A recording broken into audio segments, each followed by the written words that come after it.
So we left off in part 1 that there was a mysterious fifth person at Lauren Agee's campsite that entire weekend during Wakefest, and it wouldn't be until years later after Lauren's death that this revelation in this case would be discovered. Well, the fifth person at the campsite was a guy named Brix Gambrell, and for some reason or reasons, not one person involved in this case, including the other campers or law enforcement, ever mentioned his name. But why?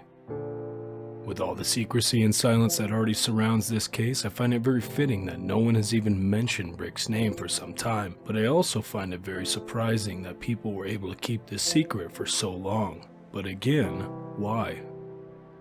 According to a friend of one of the other campers, Chris Stout, Chris seems to think that Brix may have been the one who was responsible for Lauren's death that night. Chris even goes on to say that Brix gave him a very uneasy feeling that night, and that he could maybe even see Brix doing something like this as well. There's very little information out there about Brix from what information I have researched, and I think it's fair to say that something's not right about his presence at the campsite that weekend during Wakefest in late July of 2015.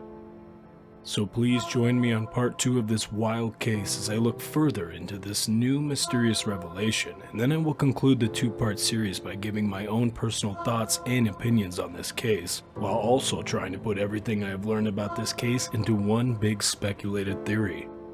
All people involved in this case are innocent until proven guilty, and no one has ever been charged with any crimes related to Lauren Agee's death.